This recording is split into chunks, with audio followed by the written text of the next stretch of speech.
So hello everyone. I hope you all are fine. Very good afternoon to all of you. हम पढ़ रहे हैं बच्चे economics का 4th चैप्टर क्लास 10th का globalisation and the Indian economy. तो कल हमने ये मैक्सिमम आई विल से कुछ ज़्यादा नहीं तो एटलीस्ट 60-70% चैप्टर तो कंप्लीट कर लिया था, जो इंपॉर्टेंट सेगमेंट था फर्स्ट हाफ। तो अब सेकेंड हाफ को आज पढ़ते हैं, आज चैप्टर को कंक्लूड कर लेते हैं, आज चैप्टर को पूरे तरीके से खत्म कर लेते हैं, फिनिश कर लेते हैं, बाय बाय टाटा कर लेते हैं इस चैप्टर को। ठीक है, तो आई होप आपके कोई भी डाउट्स नहीं रहे होंगे, और रहे भी होंगे तो you can ask me any time. तो अभी के लिए हम इस चैप्टर को कंटिन्यू करते हैं, जहां हमने कल छोड़ा था उसके आगे आज पढ़ेंगे। ठीक है बच्चा, तो कल जो हमने पीछे वाला जो पार्ट पढ़ा था, that was all about market integration, कैसे मार्केट को इंटीग्रेट किया जाता है। और आज हम जो पढ़ेंगे, सबसे पहले तो हम ट्रेड के बारे में पढ़ेंगे, क्या रिस्ट्रिक्शन लगाई जाती है, और वही लिबरलाइजेशन के बारे में हमें पता चलेगा, और ग्लोबलाइजेशन के बारे में पता चलेगा, वर्ल्ड ट्रेड ऑर्गेनाइजेशन के बारे में पता चलेगा। And after that we are going to cover this chapter. Okay, SEZ के बारे में पता चलेगा, जी बोलते हैं, SEZ बोलते हैं, स्पेशल इकोनॉमिक जोन, उसके बारे में पता चलेगा। चलिए बच्चे अभी पढ़ते हैं। बोलते हैं restrictions in trade among countries. Traditionally the countries of the world were very conservative and did not allow the foreign trade freely. आपको पता बच्चे पहले क्या होता है, इसको बोलते हैं ट्रेड बैरियर्स। क्या बोलते हैं बच्चे? Trade barrier. बोलते हैं कि पहले क्या होता था, या अभी भी हमने देखा कहीं, नॉट सब बट कुछ कंट्रीज हैं जो बैरियर्स लगा लेती है। क्यों? वो नहीं चाहती कि लिबरलाइजेशन टाइप ऑफ आए, फॉरेन ट्रेड फ्रीली हो। They impose many barriers to restrict trade को रोकने के लिए। इसके कई रीजन होते हैं। सबसे बड़ी चीज होती है वो अपने जो लोकल, जो यू कैन से ग्राहक हैं या लोकल जो बिजनेसमैन हैं, उनको ज्यादा वो अपलिफ्ट करना चाहते हैं। और इसमें ये क्या क्या कदम करते हैं, they increase you can tax, high rate of tax लगाते हैं उन लोगों पे जो यहाँ पे आएंगे, अगर आए भी तो। बैन कर देते हैं एक्सपोर्ट और इम्पोर्ट को, कुछ प्रोडक्ट्स को। Banning trade with some selected countries. Causes अभी मैंने बताए, कुछ समझ लीजिए। Differed standard of economy differ ना करे और उनकी इकोनॉमी ज्यादा ग्रो करे। और टू प्रोटेक्ट, जो अभी हम बात कर रहे थे, special the major reason to protect small और लोकल टाइनी इंडस्ट्रीज। जो लोकल इंडस्ट्रीज हैं या लोकल जो उद्योगपति हैं, बिजनेसमैन है या बिजनेस वुमेन बोल दीजिए, तो उनको प्रोटेक्ट करने के लिए, ताकि वो उनको कंपटीशन बाहर के वर्ल्ड से ना करना पड़े, बाहर की कंट्रीज से ना करना पड़े, खुद ही वो कर सके। ओके, आई होप क्लियर हो गया होगा। फेयर ऑफ इकोनॉमिक,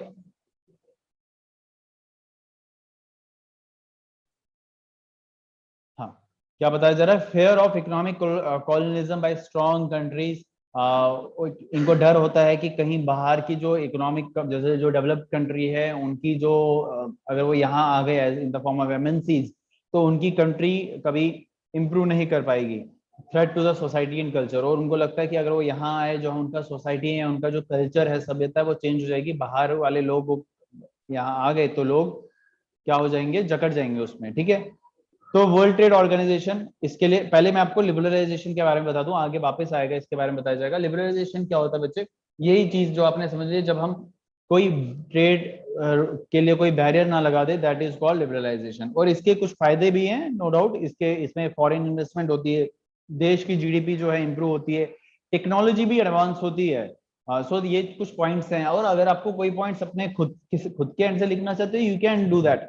इसके कुछ नेगेटिव पॉइंट्स होते हैं। देखिए, बाहर के जब यहाँ लोग आ गए, तो जाहिर है कि हमारा जो डोमेस्टिक प्रोडक्ट है, डोमेस्टिक जो सेटअप है, वो थोड़ा सा फीका पड़ जाता है। और imbalance, you can say development जो है इम्बैलेंस हो जाती है। ठीक है, डेवलपमेंट इम्बैलेंस हो जाती है। और वो बाहर की कंपनीज आएगी, बाहर के लोगों को कई बार एम्प्लॉयमेंट जनरेट करना चाहती है, तो यहाँ पे कभी बार अनएम्प्लॉयमेंट भी जनरेट हो जाती है, क्योंकि यहाँ के स्किल्स उनके स्किल्स के साथ मैच नहीं होते। अब ये चीज हमें देखने को मिलती है हिंदुस्तान में भी ना। ट्रेड बैरियर, जब हमारा देश आजाद हो गया था, अब मैं हमेशा बोलता हूँ, अंग्रेजों ने तो पूरा चूस के हमें फेंक दिया, आम की तरह जैसे चूस लेते हैं। तो अब पीछे क्या बचा? हमारा हिंदुस्तान खोखला। खोखला इन द सेंस ऑफ उनके पास कुछ जो व्यापार था, या कोई इतने बड़े बड़े बिजनेसमैन तो थे नहीं। तो इंडिया ने क्या किया? ट्रेड बैरियर लगा दिया 1947 में, कि जो लोकल, जो मैंने जैसे बताया, प्रोड्यूसर्स हैं या लोकल बिजनेसमैन है, डोमेस्टिक प्रोडक्ट्स जो हैं, वो ज्यादा एस्टेब्लिश हो, लोकल बिजनेस को ज्यादा बाहर के वर्ल्ड से कम्पीट ना करना पड़े, सिर्फ अपने ही लोग रहे, कंपटीशन करे। ट्रेड बैरियर लगा दिए। क्या याद लगा दिया? ट्रेड बैरियर लगा दिया। और इसको फिर हटा दिया गया, आई गेस यहाँ 1991 में इसको अपलिफ्ट कर दिया गया और फिर ये खोल दिया गया। अब क्या होता है, जो कंट्रीज ट्रेड बैरियर नहीं लगाना चाहते वो एक ऑर्गेनाइजेशन को ज्वाइन कर लेती है mostly, that is known as WTO, World Trade Organisation, जिसमें अभी 160 मेंबर कंट्रीज ने 160 कंट्रीज एज ए मेंबर काम करती है। पहले 153 थी, अभी 160 ऑलमोस्ट 2014 के डाटा के हिसाब से। तो ये करती है, it is an international organisation form by initiative of some developed countries and now it has 160 member countries world wide till June 14 2014। Objective यही होता है, to promote international trade and assist the producers, exporters, importers.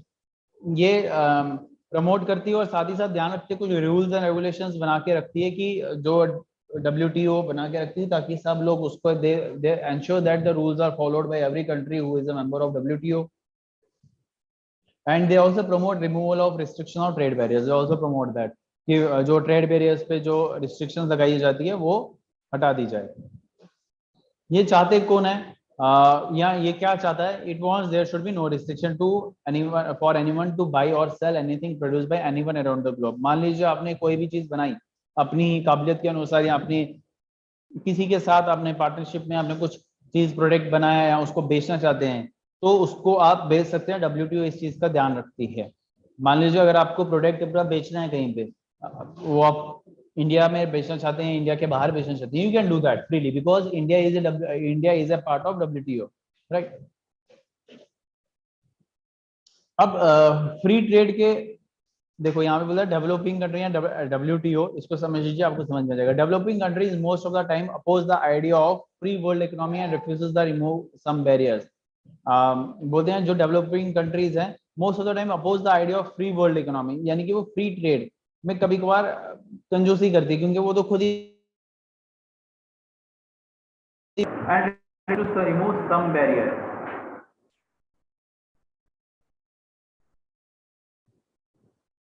Is my voice audible to you all? Just let me know in the chatting session, please.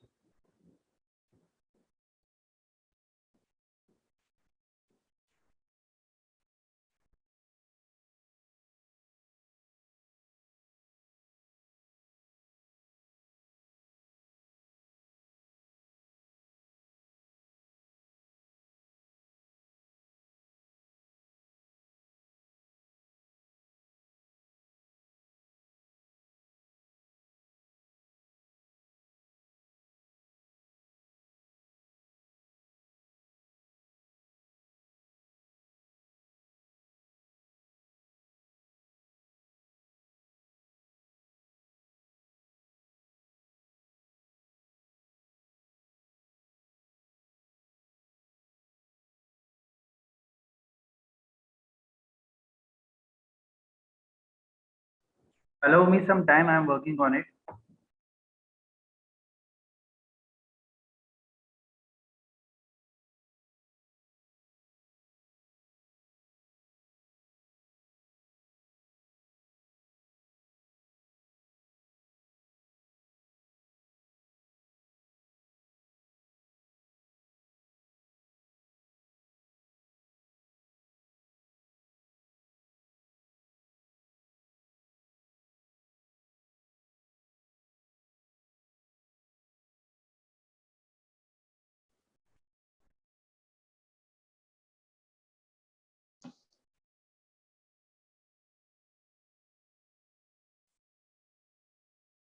Is it fine now? I hope so.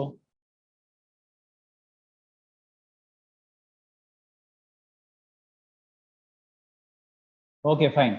So I hope जो पीछे जो पढ़ा हमने, I was not knowing कि मेरी audio नहीं चल रही, but still जो आपको अगर क्लैरिफाई हो गया वेल एंड गुड, अगर नहीं हुआ तो just let me know because I have share the screen time to time. अभी मैं इस चीज को वापस बता देता हूँ। मैं WTO के बारे में बताया था, वर्ल्ड ट्रेड ऑर्गेनाइजेशन, जिसमें India is a part of it and many more 159 countries are there. And India का और बाकी कंट्रीज का और WTO ऑर्गेनाइजेशन का ये ध्यान में रखते हैं कि जो कंट्रीज है और जो कंट्रीज के जो रहने वाले नागरिक हैं एक दूसरे के साथ व्यापार करें, और वही लिबरलाइजेशन भी कहलाई जाती है। अपने प्रोडक्ट को ग्लोबली उसको आप फैलाओ, कोई कहीं पे भी अप्रोच करो, वो ध्यान में रखती है। बोलते हैं कि जो डेवलपिंग कंट्री है most of the time oppose the idea of free world economy. जो डेवलपिंग कंट्री है उनको हमेशा कसर रहती है कि they oppose that, and refuses to remove some barriers, तो वो हमेशा बैरियर्स को हटाने के लिए थोड़ी सी कंजूसी करती है। China is one of those. वो क्या करती है, देखा आपने, इंडिया, चाइना को ये पसंद नहीं कि बाहर की कंट्रीज उनके वहां पे है, लेकिन अपने प्रोडक्ट्स बाहर बड़े अच्छे तरीके से सेटअप कर लेती है और बेच देती है। एंड आपको पता है हिंदुस्तान में सबसे ज्यादा चाइना के बाद अगर सबसे ज्यादा प्रोडक्ट्स कहीं यूज होते हैं वो हिंदुस्तान में ही हो गए। तो एनीवेज ये आपका चैप्टर नहीं है, आपका ये है कि ग्लोबलाइजेशन के बारे में पढ़ते हैं। डेवलपिंग, अब इसके फैक्टर्स क्या होते हैं ग्लोबलाइजेशन के बारे में। ग्लोबलाइजेशन आपको आई गेस अब पता चल ही गया होगा कि जब हम ट्रेड बैरियर्स को हटा देते हैं, अपने प्रोडक्ट्स को ग्लोबली बेच देते हैं, उसको यूज कर सकते हैं, चाहे वो गुड्स हो, चाहे वो सर्विसेज हो, या चाहे कुछ और क्यों ना हो। ठीक है, अब यहाँ बताया जा रहा है क्या होता है इससे। Development in technology, very important to understand कि टेक्नोलॉजी बहुत अच्छे से डेवलप होती है। Liberalisation of foreign trade and investment, foreign trade और इन्वेस्टमेंट की जो लिबरलाइजेशन, यानी कि उसको एक कोई रुकावट नहीं आ रही है, दैट हेल्प्स दैट। और टेक्नोलॉजी की बात करें, कम्युनिकेशन इंफॉर्मेशन टेक्नोलॉजी इंप्रूव होती है हिंदुस्तान में। अब जाहिर अगर आप देखोगे कंप्यूटर्स बहुत पहले आ गए थे बाहरी कंट्रीज में, फिर हिंदुस्तान में थोड़ा लेट आए, या मोबाइल फोन्स, लेकिन जब आए तो एक बहुत बड़ा तहलका मचा लिया। And you just feel that and understand that कि हिंदुस्तान में मोबाइल फोन बाहर बाद में आए, और हिंदुस्तान की पॉपुलेशन की वजह से या उसके कंज्यूमर्स की वजह से अभी सबसे ज्यादा मोबाइल तो हमारे यहाँ पे बिकते हैं और खरीदे जाते हैं। आईफोन भी कितने लेवल पे बिकते हैं हिंदुस्तान में, और या इंटरनेट की जो आपको देखते हैं कोई यूसेज जो है हिंदुस्तान में सबसे ज्यादा ये है।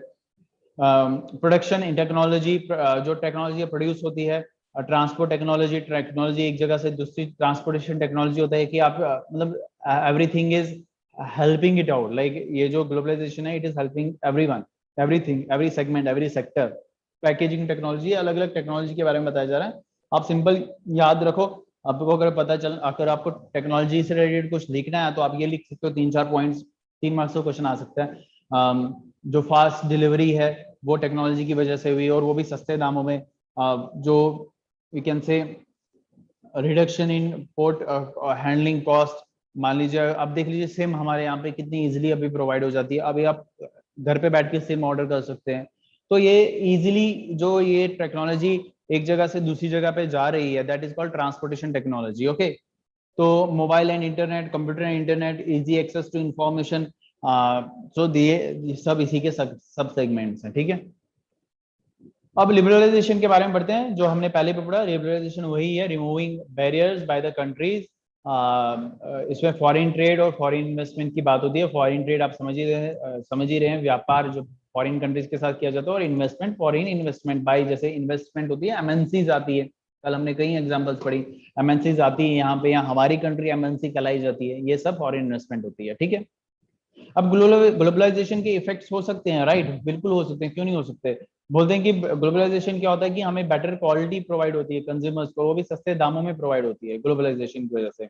हमारे पास जो है चॉइस बड़ी खुली होती है, we can opt anything of our like and like, जो भी हमें अच्छा लगता है। मार्केट जो है वर्ल्ड वाइड हो जाता है, इंडियन प्रोड्यूसर्स के लिए भी, इंडियन बिजनेसमैन के लिए भी। कैपिटल फॉर्मेशन, यानी कि कैपिटल जो है हमारी फॉर्म होती रहती है, हम अमीर होते जाते हैं, देश भी अमीर होता जाता है। एम्प्लॉयमेंट आउटसाइड इंडिया, इंडिया के बाहर भी जो है लोग एम्प्लॉयड हो जाते हैं, और बेटर टेक्नोलॉजी प्रोवाइड होती है। इसके कुछ नेगेटिव इंपैक्ट्स भी होते हैं बच्चे, हर चीज के मैंने बताया ना, पीछे भी हमने पढ़ा, कुछ पॉजिटिव होते हैं, कुछ नेगेटिव होते हैं।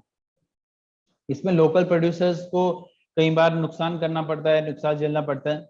जो इंडिया करेंसी है, यानी कि आप इस 2 पॉइंट्स को इंटरलिंक कर सकते हैं, outflow of Indian currency by way of profit of MNC, MNC जो है उनको ज्यादा प्रॉफिट मिल जाता है, राइट, और makes the country depend on others, हम डिपेंड हो जाते हैं। और करेंसी आउटफ्लो से हम क्या समझ सकते हैं, करेंसी आउटफ्लो जैसे कि जो पैसा हमें कमाना चाहिए वो पैसा कोई और कमा के जा रहा है।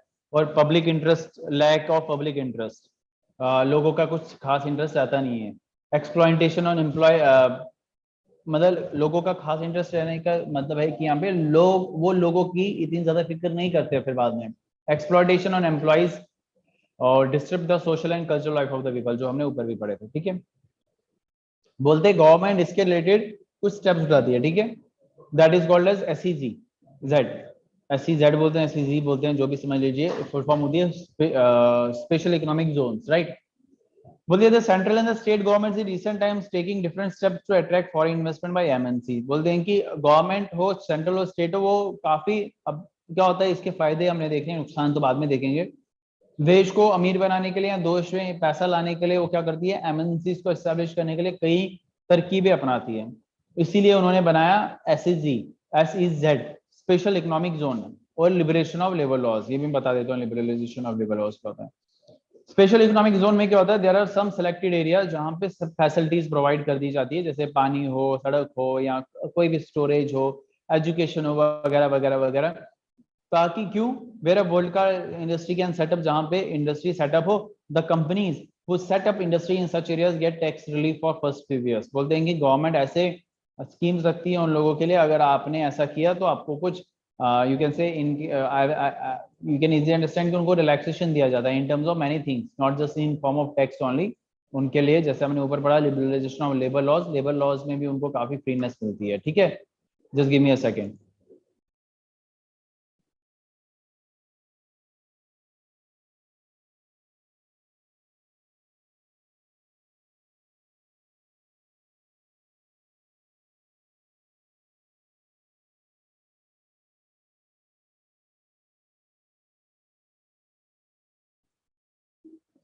ओके बच्चे, आगे बढ़ते हैं। ठीक है, लिबरलाइजेशन ऑफ लेबर लॉज में बता देता हूँ, ऐसे आपके इतना टॉपिक पूछा नहीं जाएगा तो इसलिए अपना दिमाग खर्चने की जरूरत नहीं है। लिबरलाइजेशन ऑफ लेबर लॉज होता है जहाँ पे फ्लेक्सिबिलिटी मिल जाती है उनको, इंडस्ट्रीज को, जहाँ पे उनको लॉज में इंडस्ट्री रिलैक्सेशन मिल जाता है। आप समझ लीजिए, लिखा है यहाँ पे, enables the MNCs to ignore some rules that helps the companies in keeping the size of workforce under control। A company can hire and fire as per the season variation and demand for the workforce। बोलते हैं कि यहाँ पे companies को थोड़ी सी छूट दे दी जाती है टू वर्क फ्रीली, और वो कभी भी किसी को अगर हायर कर रहे हैं तो उनकी डिपेंडेंस है, उनकी अपनी मर्जी है कि वो कब उसको निकाल भी सकते हैं।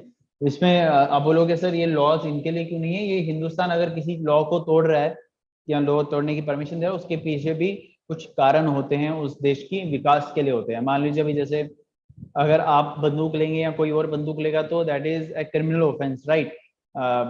बट यही बंदूक आपके पुलिस में देखोगे या आर्मी वाले के पास देखोगे, that is not a criminal offence, because किसी चीज को संभालने के लिए कुछ करना भी पड़ता है। अब ग्लोबलाइजेशन को हमें सपोर्ट करना चाहिए नहीं करना चाहिए, ये तो पूछने वाली बात ही नहीं है। यहाँ पे वही बताया जा रहा है, इतना बड़ा अच्छा स्टेप है। ग्लोबलाइजेशन इज अ प्रोसेस और change for mankind all over the world where the question for accepting और रिजेक्टिंग इज इररिलेवेंट। तो अगर आपसे क्वेश्चन पूछा भी जाए, you should have answer irrelevant, this question is irrelevant. तो बट आप इसको थोड़ा एक्सप्लेन कर सकते हो कि ग्लोबलाइजेशन की अगर ऐसा क्वेश्चन पूछा भी जाए तो आप बोल सकते हो रोल ऑफ ग्लोबलाइजेशन, उसका रोल बता सकते हो। ठीक है, screening on arrival of goods and services strategy है ग्लोबलाइजेशन के लिए।